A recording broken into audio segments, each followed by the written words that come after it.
welcome, and other people will join us shortly.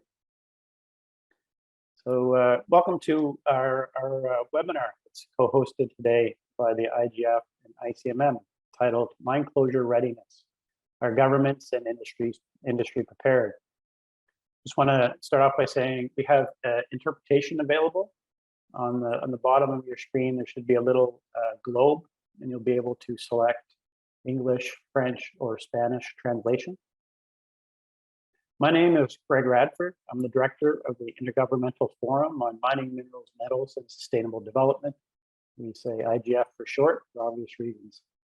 And our speakers today are going to present new research on the status and profile of mine closure. They'll talk about how governments and industry are prepared for the significant number of mine closures that are expected over the coming years. Minerals and metals are a critical element of our modern society, and they are absolutely vital to the transition to a low carbon economy. But mine closure is complex. Mine closure is multidisciplinary. It requires sometimes complex financial assurance mechanisms. It requires years of planning and coordinated effort at the very start of the mine life cycle and mine life planning. And so with that coordinated effort, sometimes some stakeholders are not as fully engaged as they should be. For example, we'll share some research on the IGF on its outreach and surveys with our members on government perspectives and what's happening with governments. And my colleague Rob will talk more about that. But a recent survey shows that only 23% of governments reported a high level of community involvement in the mine closure planning process. You compare that in the same survey to 37% of governments reported no community involvement at all. So there's a big challenge of integrating more stakeholders into the mine closure planning process. So I'm really excited for the webinar today. We have 700 people registered for the event. We have participants from all over the world, and we have two really fantastic speakers joining us here today. We have Don Brock, who's a senior manager at ICMM, who leads the mine closure and water programs at ICMM. And we have Dr. Rob Stevens, who's a senior consultant with the IGF, who helps us lead our work on mine closure and mine closure planning. So our agenda is fairly simple. Dawn will start off providing the industry perspective. She'll also kind of kick off with a short poll to get us kind of thinking on some of the key issues that are happening in the mine closure aspects of the sector. And then Rob will then speak on the government perspective and the research that the IGF has undertaken. And then we're going to round that out with a Q&A session. So at the bottom of your screen, you should see the Q&A for questions and answers. You can send those questions, go directly to the panelists, and then after the presentations, we should have a solid 20-25 minutes for Q&A. And I just also want to mention, as everyone knows, there's a chat function for be able to kind of share a conversation with other participants, share any research that you have. We'll also be posting a link to some of the key publications that will be referenced in this webinar. So without further ado, let's get started. And I'd like to welcome to Dawn. So Dawn, please kick things off. Great, thanks, Greg. And thank you very much for having me here today to speak about this important topic of mine closure readiness. So as Greg already mentioned, we're quite keen to hear from the audience and see what their perspectives are in terms of mine closure and the challenges that both industry and government are facing. So we're going to be launching a poll now, and we would really like you all to put your answers in, and then we can see what the results are. So there's three questions, that will be coming up. The first question is around, what do you think is the biggest challenge for government and industry in terms of mine closure? And you should see the poll coming up on your screen now. The second question, all these questions should be within the same poll. The second question is around, what percentage of regulators require financial assurance for mine closure? So what percentage of regulators across the globe do you think require financial assurance for mine closure? So I can see a lot of the answers coming in there already for the first and second one. The third question that we also have on the poll is, what percentage do you think in terms of mines are expected to be coming up for closure in the next 25 years? So what percentage of mines are expected to close in the next 25 years? Okay, and we're going to be publishing the results. And what we aim to do today as part of this session is that we're hoping to answer some of these questions. So just in terms of the answers that we've seen coming out of this, for the first one, in terms of what are the biggest mine closure challenges for both government and industry, the majority are saying that there's limited experience in terms of closing mines, followed quite closely by challenges around social transitioning and limited closure policy. For the second question, around what percentage of regulators require financial assurance for mine closure, the majority say 30 to 45% of regulators require assurance for mine closure. And then the last question, what percentage of mines are expected to close in the next 25 years? The majority have said that at least 36 to 45% of mines are expected to close.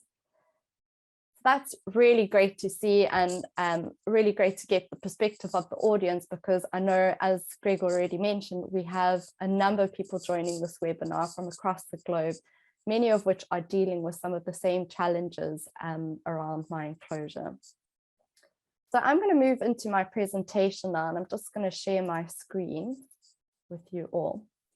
And what I'd like to first start off with is to provide a bit of an overview of ICMM and who we are for those of you that are not familiar with us.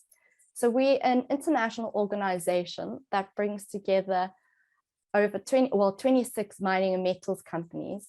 And our vision is to ensure a safe, fair and sustainable mining and metals industry. We work across all elements of the sustainable development agenda, including environment, social and economic development, materials stewardship, and health and safety. We also have over 35 national and commodity associations that assist us in terms of extending our reach and influence to a much broader set of industry players. So in terms of the topic today, mine closure readiness, are industry and government prepared? I'm going to be sort of approaching this from two sides. Firstly, in terms of why industry and government need to be prepared. And then secondly, moving into an overview based on information between IGF and ICMM on what we're currently seeing in terms of the state of play around mine closure. So if we now move into why it's important for industry and government to be prepared, well, as we all know, mining is a finite economic activity and that provides temporary economic benefits. And best practice requires that planning for closure is undertaken from the very early stages of mine development and continues throughout the operational period. Historically, we've seen that mine closure has been mainly driven and results created from the mining companies themselves. However, in modern practice, we are now seeing that government and communities are fundamental to ensuring successful closure outcomes. So if we look on the screen now, you can see in terms of why they should be prepared and why it's important. So for industry, it's about having access to future land and resources. It's about maintaining the asset value for longer.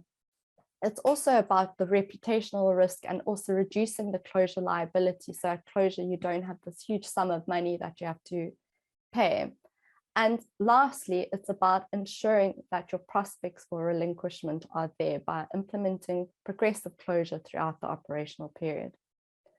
For governments, it's about diminishing the likelihood of an asset or site becoming abandoned or the closure liability being taken on by the government. It's also about ensuring sustainable development within the regions. And then for communities, obviously mine closure brings a lot of change, and this can often manifest itself in negative environmental and social impacts. However, if done correctly and planned from the outset, while also collaborating with key stakeholders, it can create a wealth of opportunities for communities living within that region. However, this is going to require closure planning and implementation to capture those needs, aspirations, as well as the knowledge of internal and external stakeholders to allow this to happen. So if we then start to move into look at what the current situation is, and in 2018, we undertook a survey of our membership of ICMM members to assess the status and profile of mine closures across our membership. And we found some really interesting information, particularly in terms of the risks that the mining companies foresee as challenges, as well as the number of assets that are coming up for closure in the next 10 and 25 years. So what we saw in the next 10 years is that it's likely that 20% are expected to close, and about 40% are expected to close in the next 25 years. What we also saw was that while a global issue, the survey identified particular regions as having the highest proportion of reported operations approaching closure. And these were particularly in regions within Australia, South Africa, and Canada. And I know this is obviously based on 2018 life of mine estimates as well as commodity prices at the time, but this does provide a fairly good indication of what we can expect in the coming years. Then if we look at it from a regulatory perspective, and this is a great image that I've taken from the World Bank Toolkit for Mine Closure for Government that was released last year. And it just shows the various governance frameworks that have come out over the many years that we've been, looking into regulatory requirements for mining as well as closure.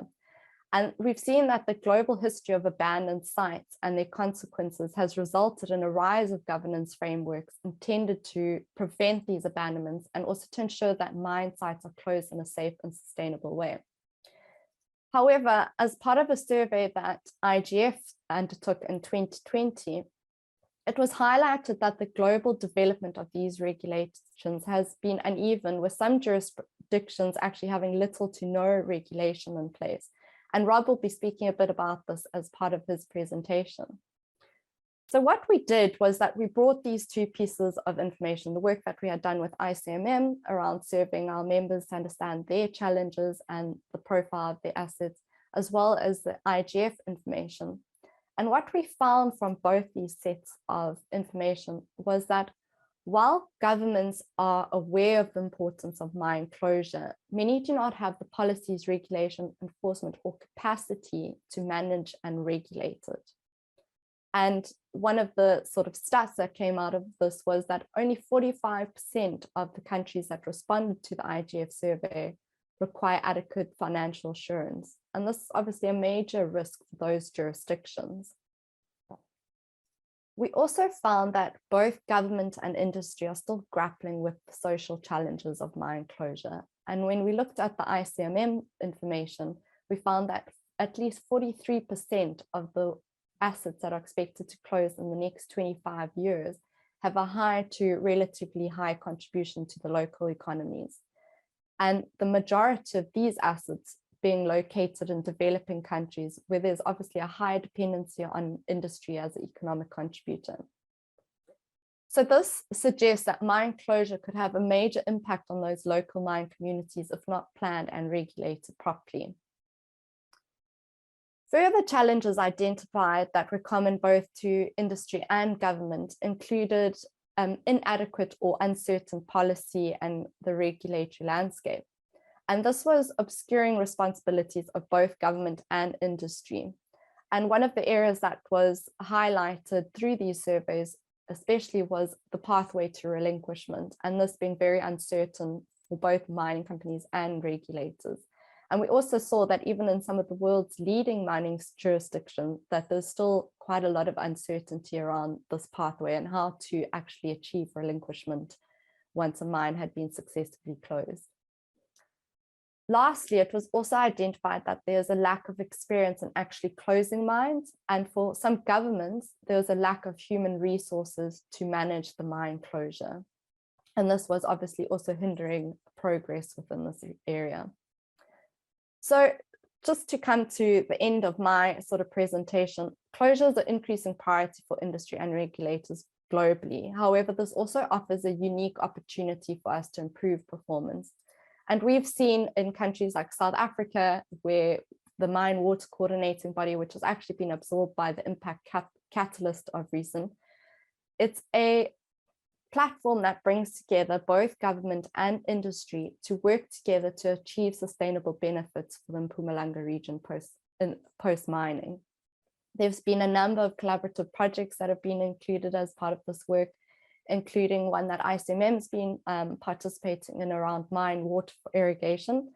And this is looking at how they can use mine water for irrigation purposes to create livelihood opportunities for local communities. There's also a number of other opportunities or projects underway around regional post-closure economic studies to understand what opportunities they can implement post-mining. So really great to see some of these case studies and pieces of work that are coming out that bring the two parties together to work together.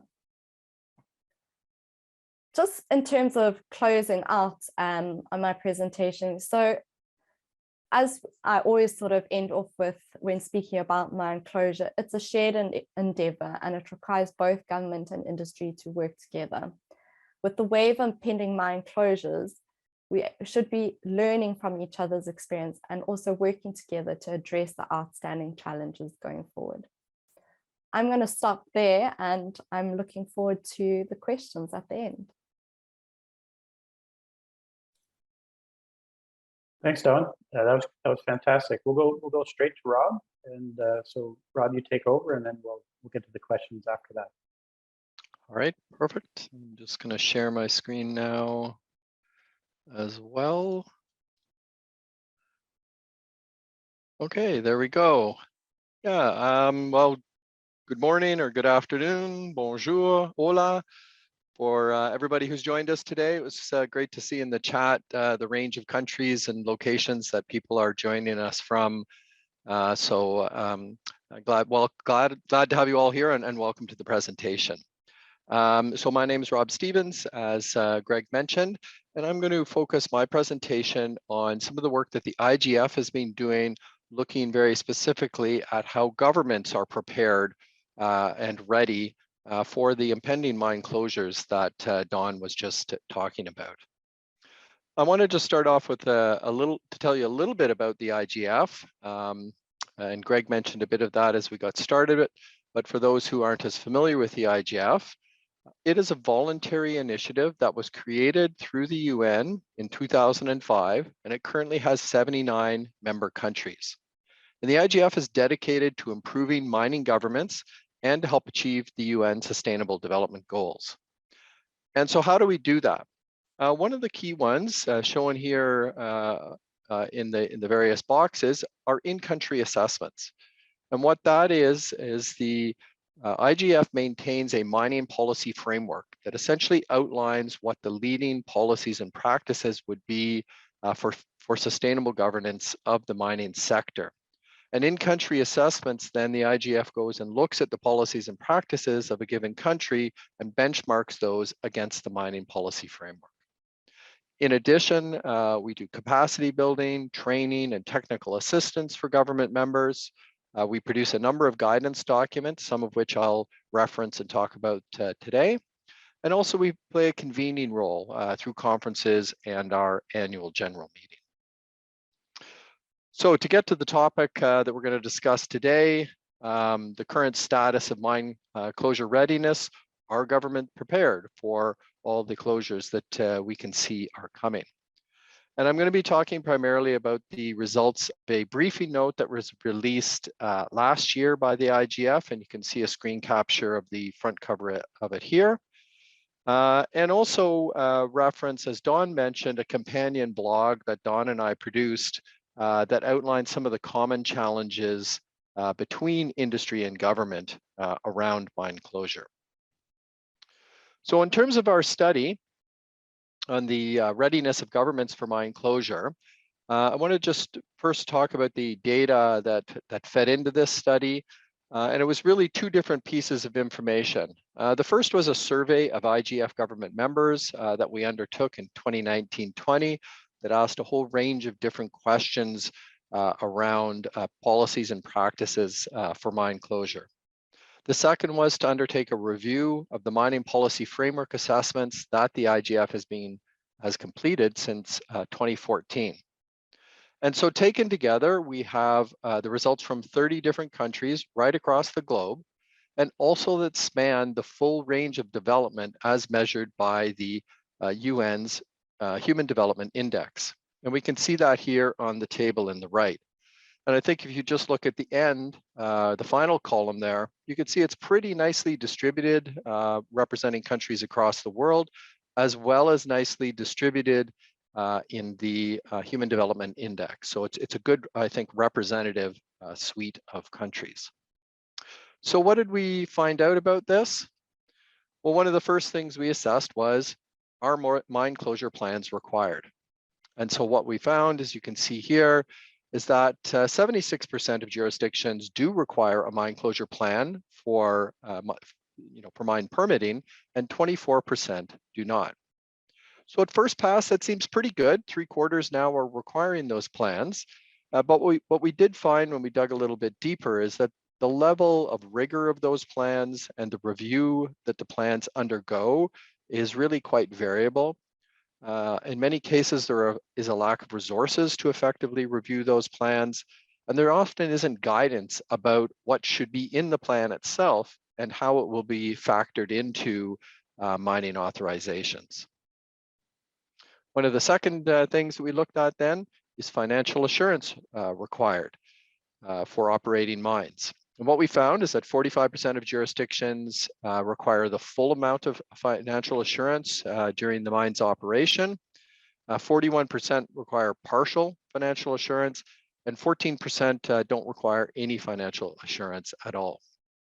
We also found, as we dug a little bit deeper, that there was a fair level of uncertainty about the completeness and accuracy of the closure cost estimates that are used to establish the amount of financial assurance that should be held. So it's possible that even in those countries that reported holding full financial assurance, it may not be sufficient to fully cover closure costs. And we also found that, interestingly, is there was really no correlation between the Human Development Index of a country and its financial assurance requirements. So for example, a country that was rated high to very high on the Human Development Index ranged from requiring full financial assurance to not requiring any financial assurance at all. Now, since we're talking about financial assurance, I wanted to just talk for a moment about another guidance document that the IGF released last year, the screen capture of which you can see here, which was a global review of financial assurance governance for the post-mining transition. And I would encourage you to take a look at that publication, and we will actually send you out links to the various guidance documents that I'm going to mention in this talk, and you'll also get that after the presentation is done as well. So you will have access to this. But I wanted to just highlight one section of this report that sort of outlines what some of the leading financial assurance policy elements should be. And given that we have a number of countries that are still working to advance their financial assurance policies, here's some of the things that they should be looking at. So one is, the closure cost estimates, again, that provide the estimate to support the financial assurance amount, should be required right at the mine permitting stage and reviewed regularly. Cost estimates must be based on a third party completing that work. If a mine, abandons, or if a company abandons a mine and doesn't fulfill its closure obligations, and the government needs to step in to do that work, government will have to hire a third party to do it. So the estimates should be based on that. The full amount of closure costs should be covered by financial assurance at all times while the mine is operating. There should be partial release authorized when progressive reclamation is done. We think that's a good policy element to really encourage progressive reclamation, to start addressing disturbance as the mine is operating. And so there should be incentive for that by returning some of the financial assurance as that progressive reclamation is done. And then, one to really consider here is that some financial assurance may need to be retained post-relinquishment to address unforeseen closure issues. Don mentioned this, and I'll come back to it a couple of times, is relinquishment continues to be a challenge, even among countries that have quite strong closure policies. And part of the challenge is the potential risk that government takes on for an issue to occur post-relinquishment. And one way to address that risk is that there is some financial assurance that remains after relinquishment to address these unforeseen issues. So coming back to our study, another key issue that we looked at, or aspect we looked at, was what is the level of community involvement in shaping mine closure plans and the post-mining transition. And so that we can see here that only about a quarter of the jurisdictions or the countries reported a high involvement of communities in shaping mine closure plans. 40% reported some involvement and 30% no involvement at all. So, there's work to be done for sure on that part of mine closure. And we also found that similar to financial assurance, there was limited correlation between the Human Development Index and the level of community involvement in shaping mine closure. So what are some of the key challenges then that we identified through the survey and our mining policy framework assessments? And this also ties back to some of the poll questions that Don put up right at the beginning. So capacity and experience. And I see that was the third, came up third in the list from the poll question. So certainly, actually, capacity was third and experience was first. So people really identified that or are aware of that already. It's that there is some capacity challenges within government and just a lack of experience with mine closure to help support their own work. Community involvement, as we've just highlighted, is something that really needs to continue to advance and to become a more common part of the work that governments and industry are doing for mine closure.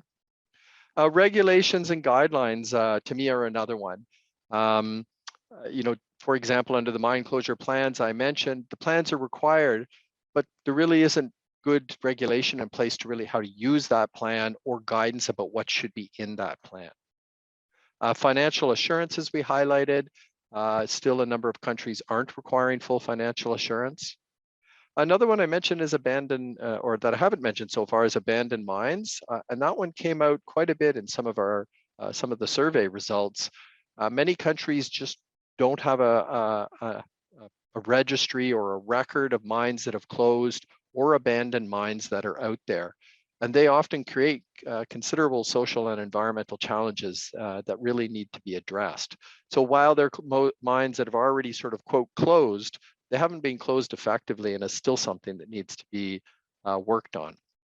And then relinquishment, as I mentioned, there aren't that many good examples of fully relinquished mines. And many countries, even with strong closure policies, don't always have a clear pathway to final relinquishment of that mine site. So what are some of the implications for government?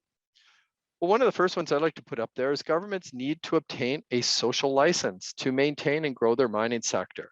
Now, we often think of that term as something that's more related to industry, but if the people of a country don't have the confidence that their government can manage the mining sector effectively, they're not going to get the support to grow that mining sector. So it's important that the people have confidence in their government's ability to manage mining. Governments really need to ensure there are sufficient human and financial resources to regulate closure. They need to develop the modern policies to manage mine closure, and they can draw upon the excellent guidance material that's now available. I'm going to highlight a couple of those right at the end of my presentation. Should look at harnessing mine closure expertise between or within industry, civil society, like IGF, and academia. And I'd really highlight industry here. Probably the best closure experience globally is within industry, those who are preparing the closure plans and are actually implementing that work on the ground. And again, to work with industry to establish a clear process for the relinquishment of mines, and returning that land to some productive use after the mine has closed. So I just want to end up highlighting a number of guidance documents that have been released recently. You'd certainly know that the interest in mine closure has elevated by the amount of guidance documents that are out there. They're excellent and they're good resources for people to use. And again, we will send you a link to all of these resources so you'll have that available. So this one highlights some of the IGF guidance documents, country and regional ones. For example, a guide to financial assurance for mine closure in Argentina, a review of mine closure policies in South America, mining project rehabilitation and closure guidelines for Papua New Guinea. Also, a number of international organizations have released some great guidance recently. The World Bank, for example, and Don was referencing that one earlier. In 2021, they released a toolbox for governments on mine closure. And in 2018, APEC released a mine closure checklist, and both of those are good reference documents. And of course, the ICMM has a wealth of really great information that's available, including their excellent integrated mine closure document that was released in 2019, as well as a one on financial concepts for mine closure. It could be read in conjunction with the IGF Global Review of Financial Assurance. So good companion documents to work with. All right, so that's it for my presentation this morning. Thank you very much, and I'll turn it back over to Greg for any questions that may have come out. Thanks, Rob. Thanks, Don. That was absolutely fantastic, and it has raised a number of really interesting questions. And so I'm gonna get to those, and we'll start off with one of the kind of earlier questions. We're just looking at kind of mine closure planning, which asked the question, how can you estimate a mine closure at a 50-year horizon? So I think this goes back to maybe Don, some of your data, which is trying to estimate when mines are going to close, and how can you look that far in advance. I think the question is. Great, thanks, Greg. And I mean, really good question, because it is quite tricky. And the survey that we prepared was actually asking our members in terms of what assets they have and what is the current estimated life of mine. And often we do find those that are sort of 50 years or beyond, it's quite difficult to give that life of mine. So those that are more sort of within the 10, 25-year bracket would be more accurate compared to those that are 50, because often what happens as you start approaching, well, after 25 years, this can even be extended further out after the 50 years. Okay. Rob, is there anything you wanted to add? No, and I think that Don put that really well. Is that one of the things around mine closure, and I've had some interesting discussions about this recently, is when there is resource still in the ground. And so you may think about closing a mine in 10 or 20 years, but at that point, there may be resource there that is economic at that point, and so your plans start to change. And I often think probably the best place to develop new resources is where you're already mining, because you already have that disturbance. So yeah, mining's a pretty dynamic industry that's always shifting, and so the further you get out, the harder it is definitely to plan with accuracy. So for sure. Another question came in, and this is kind of a general question, but I think it ties some of what both of you were talking about.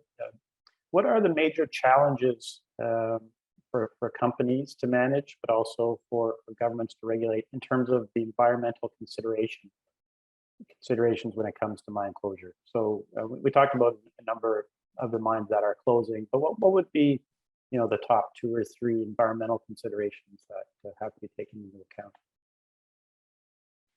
And that's so Don, why don't you start, and then Rob, you can jump in.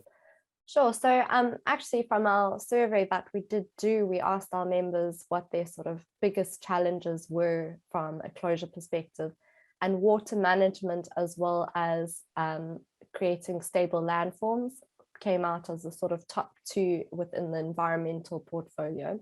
And I think especially in terms of water management, direction we're starting to move in from an industry is how can we actually start looking at water, not from a liability perspective, but how can we look at that from an opportunity perspective? And that kind of relates to some of the work that's being done on the ground, thinking about how you can use mine water for irrigation, how can you use mine water to provide communities with a source in regions where there's little or no water. So it's starting to think quite creatively about that. And then I guess from the landform stability side, that all kind of aligns with the new standards that are coming out around tailings, the GISTM, and what sort of conformance we need to ensure to make sure that those landforms are stable from closure going forward. Yeah, and I would emphasize that. I mean, often when we think about mine closure planning from an early phase, sort of the top key things, and actually if you look at the APEC guidance, they have a really nice pyramid in there that starts at the bottom, chemical and physical stability.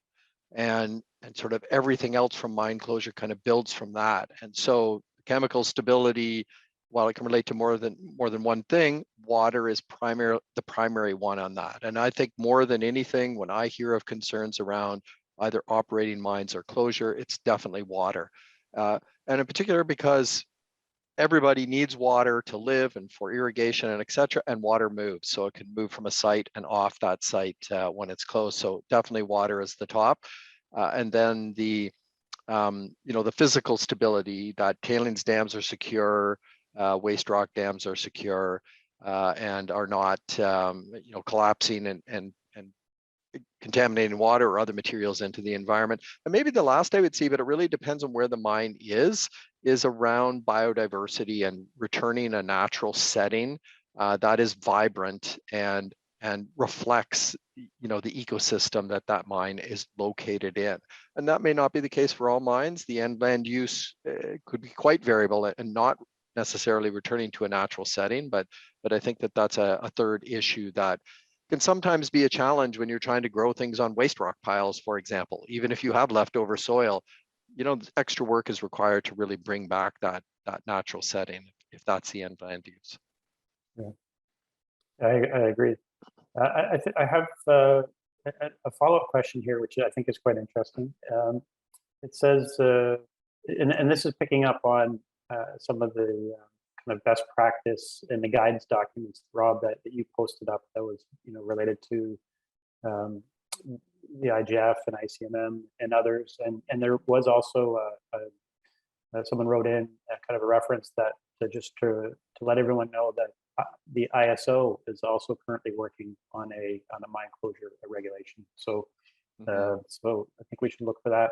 But the question is about what, in your opinion, do you think are the leading or best case or best practices in terms of countries that have mine closure regulations? So Don, that could be some of your members, like which countries do they tell you that they think that this country has some good regulations on the books, and it could be good regulations on the books versus implementation, as we know that it can be two different things. And Rob, based on kind of the guidance and the research, are there any examples out there that you think where they have mine closure regulations, they're in good shape, or are there elements of good practice out there?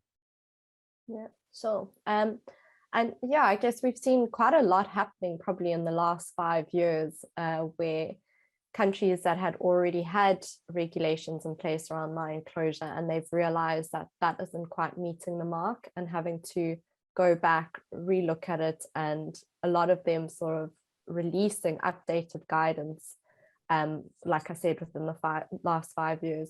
So I'd say Western Australia has done quite a lot in terms of mine closure and having the requirement to have plans in place, as well as financial assurance, having a lot more updated information around that. We've also seen in South Africa, although that a lot of engagement is still kind of being undertaken around the regulations for mine closure in South Africa. But it's really great to kind of see the level of regulation that is coming out. I think there's obviously always going to be a few gaps or areas that might reduce the ability to be more innovative in the space. So not regulating to the point where mining companies can't start thinking about what potential other opportunities might be available to create livelihood opportunities, etc. So although there's some great regulations, I think the proof is sort of in actually regulating it and working with the mining companies to ensure that you can achieve the best outcomes. Yeah, and if I would follow from that, I was involved at, I gave a presentation at a conference in the fall in Australia, which I think does have, as Dawn mentioned, probably some of the best regulations and policies globally related to mine closure.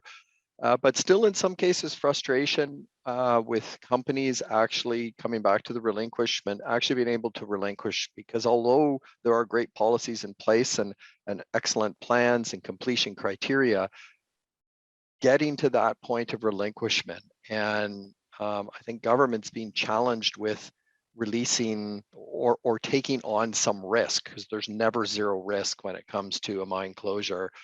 The practice on the ground still needs work, I think, to improve itself. But from jurisdictions, I would say that West Australia, Queensland, great.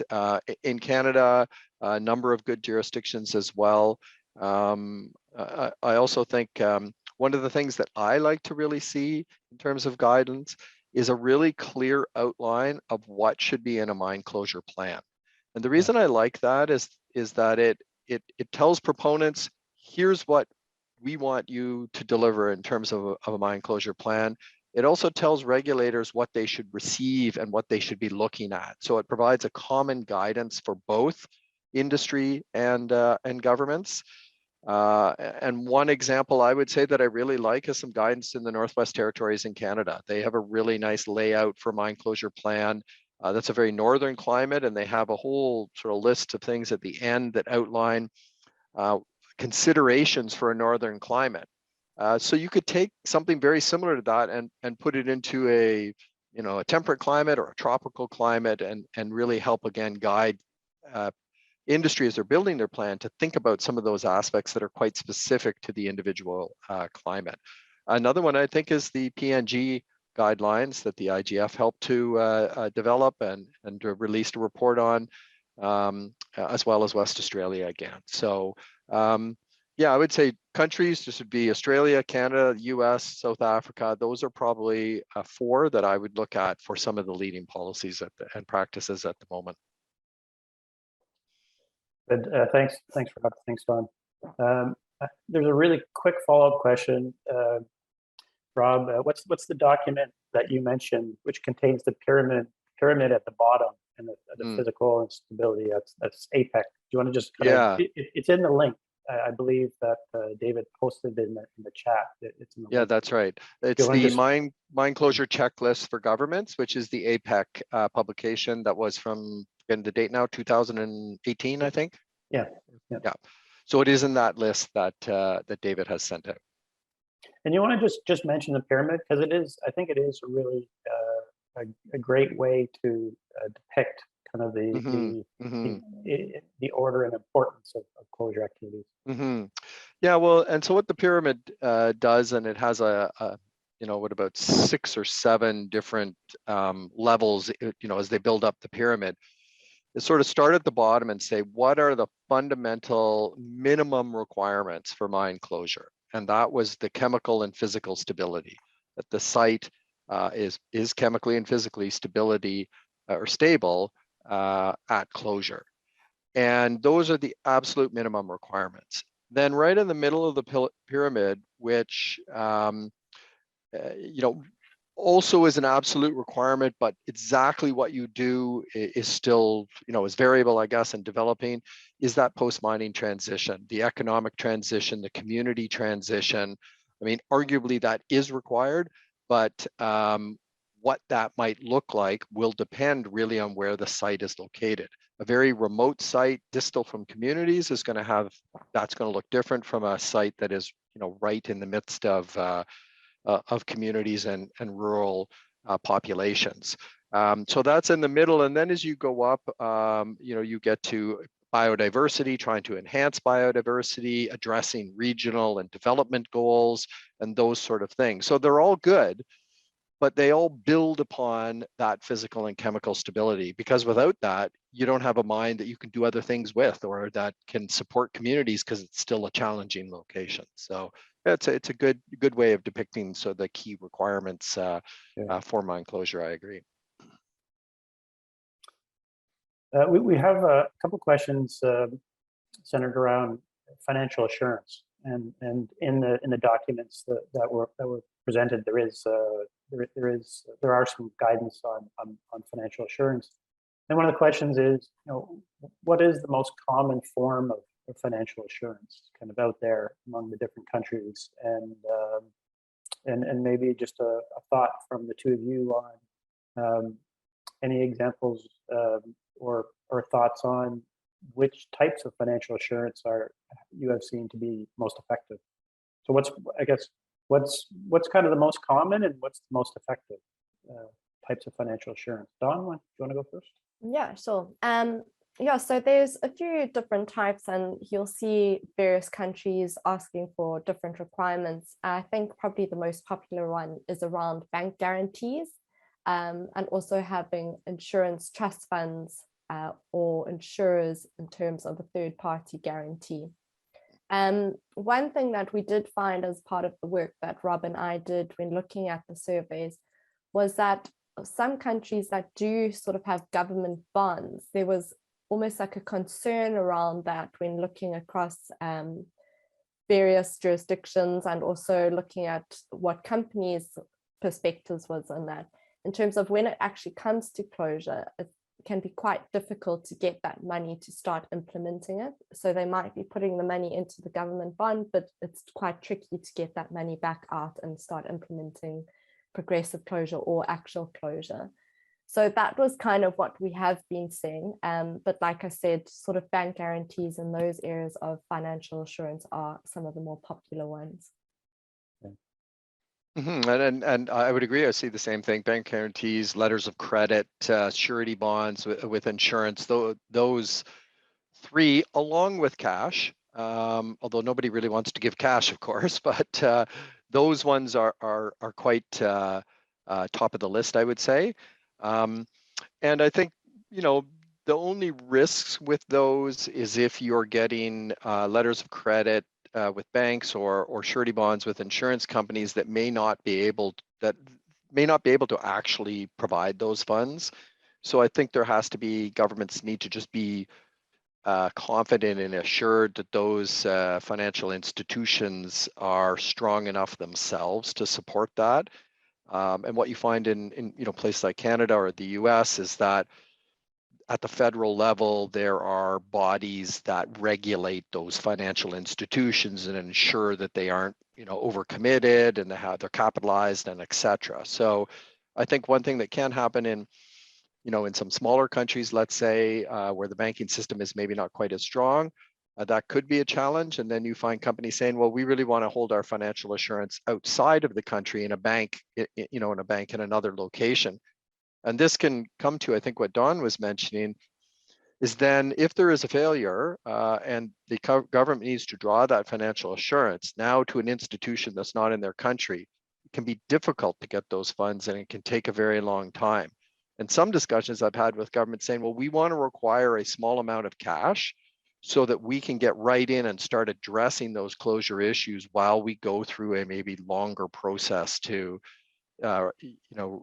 recoup those funds from the letter of credit or assurance or surety bond. So when we think of closure, we obviously need to take into account the whole mine life cycle, and post-mining transition is really critical.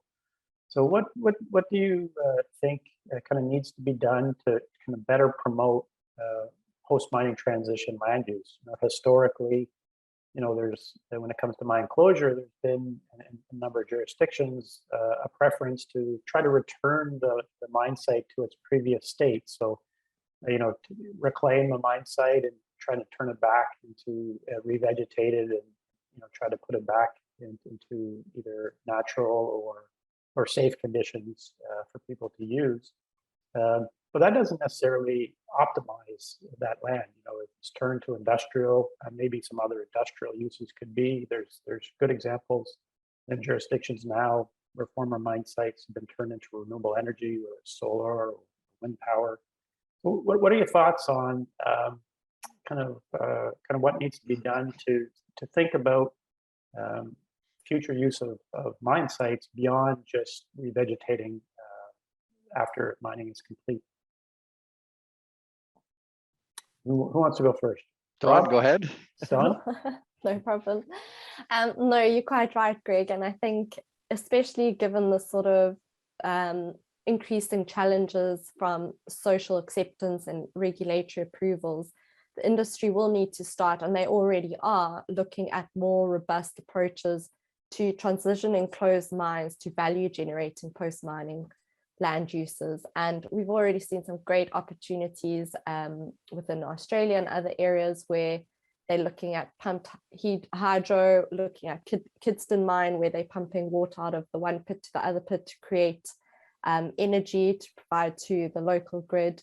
Also using waste dumps where you actually can't do much in terms of from a biodiversity perspective, using those for things like solar panels or using other areas for wind, etc. So there's a wealth of different opportunities that you can look at and how those can actually contribute to perhaps bringing in a economic income or resource to the local communities or the third party that takes on the mine site after closure.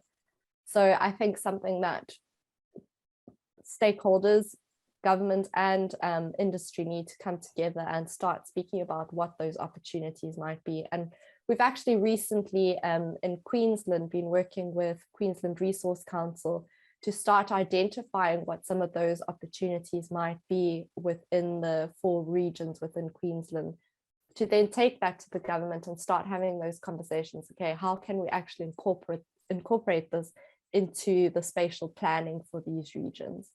So that's just one instance where we kind of starting to drive that process going forward. Yeah, thanks.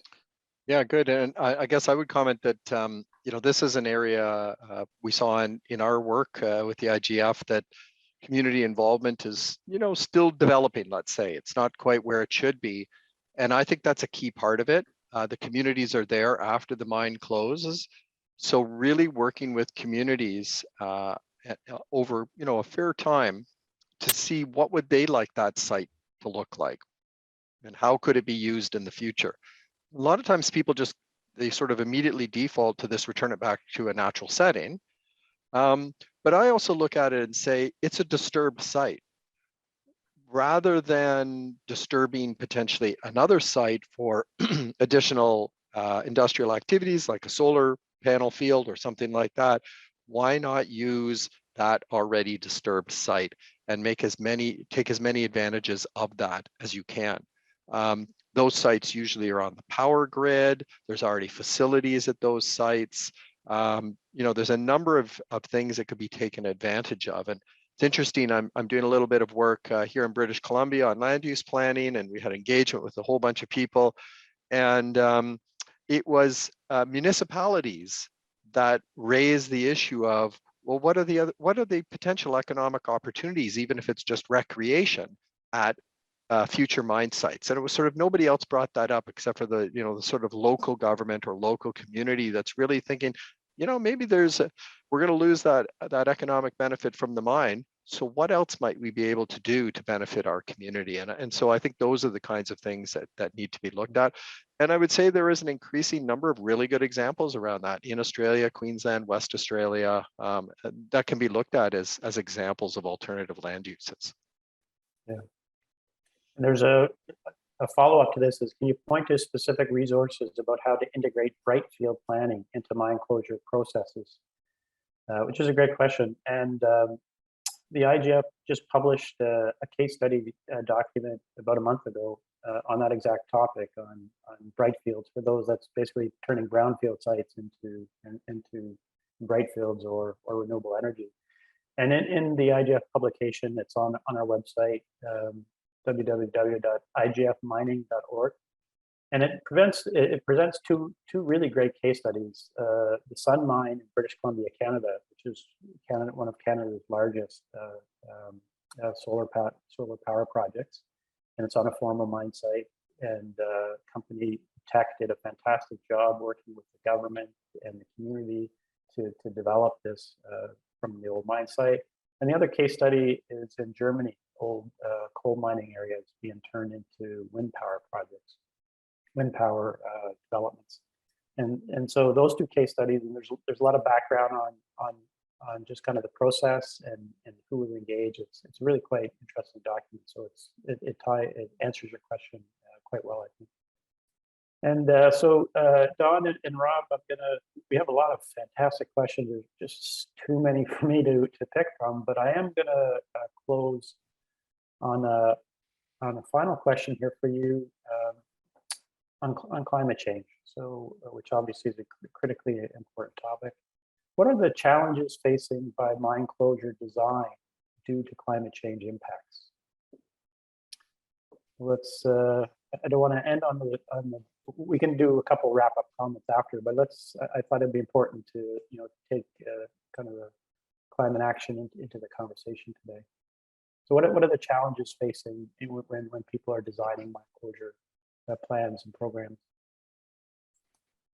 I mean, maybe I can start. I might come back to, that chemical and physical stability that we talked about at the bottom of the pyramid. So that's critical. And climate change brings the potential for changes in rainfall, changes in temperature, change in evaporation, all of which can affect the designs for cover designs for tailings or waste rock piles, and how they will perform in the future. The challenge, I guess, is a couple. Is one, when you're thinking about a cover design, for example, a cover design being growth medium and other material that are placed, let's say, on top of waste rock piles, so then you can revegetate that and manage the water flow that would come down on that pile after it's reclaimed. So you would do a series of models based on your climate information to understand how much rain comes down, how much evaporation there is, and that's going to help you design your cover system. So those are models to start with, using generally historic and then projected future data. And it's so there's inherent uncertainties in that, even if the climate was very stable. And with the climate changing in ways that at the very local level of a mine, we often don't know. We just don't have that data yet. The more localized you try to get, the more difficult it is to get an accurate prediction of what those future situations are. And so you can model that out using a range, bigger and bigger ranges, but the errors in your models, in a sense, will start to get larger too. So I think that, to me, that's one of the real things is getting increasingly sort of granular data on what future climatic changes are going to look like. And we're getting there. It's obviously improving, and as we move more into a changed climate, that'll improve as well. But I see that as one of those issues, is that we might have an understanding of the regional impacts of climate change, but it becomes more and more difficult to do that at the local level of a mine. But that doesn't mean you can't model that regardless in those bigger ranges. Thanks, Rob. Don? Yeah, sure. Not too much to add to what Rob's already said, but I guess it's obviously it is a big challenge in terms of trying to do those predictions, because in some, like he's already mentioned, there's a lot of uncertainty. But one thing that the mining industry and companies are doing is putting up those or developing those various scenarios, and also designing their dumps, etc., keeping in mind sort of every 100 years there might be a flood, and taking that into consideration as part of their design, so that is factored in. So by doing that, you almost already predicting what could potentially happen. But yes, there are quite a lot of uncertainties. And as we start moving forward and understanding what those look like, things will start changing, and we'll need to incorporate that as part of our planning. I just saw in the comment one popped up about reforestation and the plants that you should use. And for, the plants that you might put there today might not be the best ones for 30 or 40 years in a changing climate. So there's another challenge that can come up. Yeah. Well, we're out of time. I'd like to thank everyone for joining us today. Tons of questions, so thanks for all the questions, and my apologies for the ones we couldn't get to. We just ran out of time here, but there's obviously a lot of interest, and I'll just kind of pass it back to you, Rob and Don, just for final quick comments. The theme is, mine closure readiness. Our industry and government's prepared. So how about just any closing comments, Don, from readiness from an industry perspective, and Rob, readiness from a government perspective. So just 1 or 2 minutes. Rob, why don't you go first, and then Don can close us out. Well, I mean, I would say in terms of that, our government's ready. Maybe what I would say is we're getting there. Some jurisdictions are more ready than others, but we are getting there. What I would say is we're seeing a really enhanced interest in climate change, in mine closure, from the work that we're doing with the IGF, all the discussions the various teams are having with government members, mine closure coming from many different angles, whether that's community issues or financial assurance or what a plan should look like. That interest level has been ever increasing. And so I would say that's a key sign of everybody being very aware how important it is and moving to develop the appropriate policies and practices. All these great guidance documents that are coming out from a number of jurisdictions, I think, just within the last 2 or 3 years, also, I think, emphasize that we're moving well on that and developing towards that. There's still a lot of work to be done. There's a lot of experience to be gained. And I think organizations like IGF and ICMM and collaborating together can help people to build that experience, because we saw that right from the first poll as a challenge. So we'll continue to do that. And I think just the interest and dedication to it that I've seen by so many governments, we're going to be, if we had this conversation in 5 years, we'll be a whole lot more ready than we are right now. So we're definitely going in the right direction. Good. Thanks, Rob. Don? Yeah, I'd have to agree with Rob. I think we're getting there. The industry has significant experience in managing environmental requirements, and they sort of continue to innovate around water treatment and other sort of technical areas associated with mine closure. However, I think the big area that we're going to have to work on going forward is actually sharing the learnings from everyone's experiences, from government side in terms of what assets have been relinquished, what were the processes that were followed, from industry side in terms of sharing data between mining companies with government, etc., so that we can actually see what is working, what isn't working, to take that forward. But yes, a process and a journey that we need to sort of collaborate and take together going forward. Couldn't agree more. Thanks, Don. And I think this webinar is a good way of kind of for governments and industry through IGF and ICMM to collaborate on the research that the two organizations did, and as we've seen some comments, this is a really important issue, and as both of you said, it's a process. We're not at the end yet. We still have a long way to go, and there were a couple comments of it's great to have kind of the guidance out there, but can we start merging them down into not necessarily one, but instead of having so many of them, having more people following kind of fewer and ideally 1 or 2 different guidance. So I think that's something that we can commit to working towards, is improving the research, improving kind of the knowledge, and working together as organizations to try and advance mine closure to an area where we're not only are governments and industry ready, but we're having really positive impacts in the post-mining transition world. So Really appreciate Mhm. Don, you and Rob joining us today, and thank you everybody for joining.